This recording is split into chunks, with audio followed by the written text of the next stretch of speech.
Abbas Kiarostami is a stranger in a strange land, forced out of his native habitat to alight in Japan. Like someone in love is his teasing tale of the games we play and the roles we adopt, spotlighting the relationship between a student turned escort and an elderly professor who books her for the night.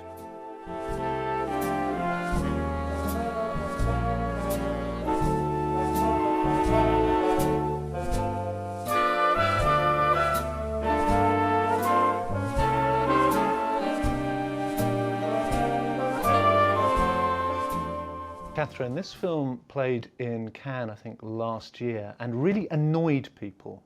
You weren't one of those people then? No, it slipped down a treat for me. And actually, although I saw it a long time ago, probably a bit drunk, I remember it really well. It has a strange quality, doesn't it? It's a very, it reminded me more and more of The Apartment, because it's quite funny, and it involves a bloke, helping a lady who's a bit troubled in an apartment. And also of Drive, that I've seen in cars. So yeah, sort of basic comparisons, but it has a very Kiarostami quality all of its own. I loved it actually. I really there's something very charming about it, and very sort of, there's a slight edge of sinister all the way through. Well, not really an edge, a massive great side of sinister, which I quite liked.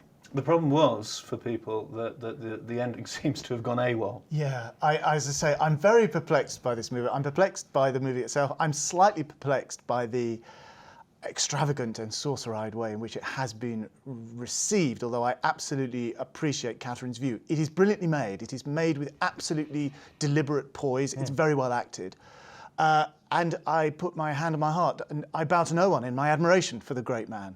But I can't help thinking that he's given us 3/4 of a very, very good, very conventional movie, and the ending he has withheld or abolished or, dare I say it, failed to think of. Do you think that? I think it's entirely intentional. Oh yes, this ending. I think it is. I get that.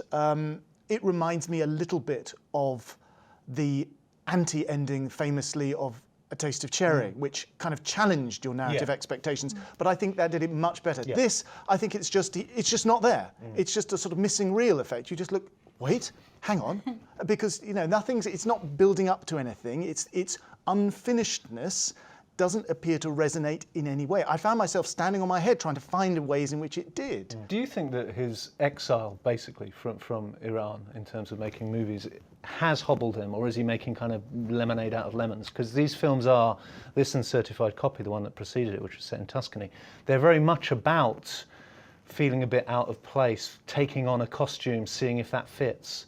And I find that kind of interesting. He's making a kind of bonus of being a bit of a square peg.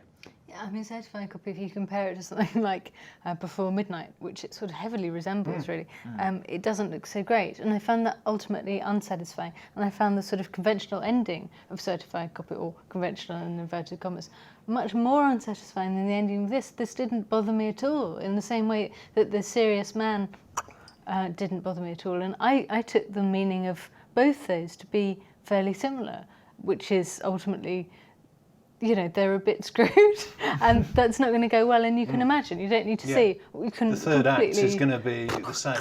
Yeah. So I could have just had that.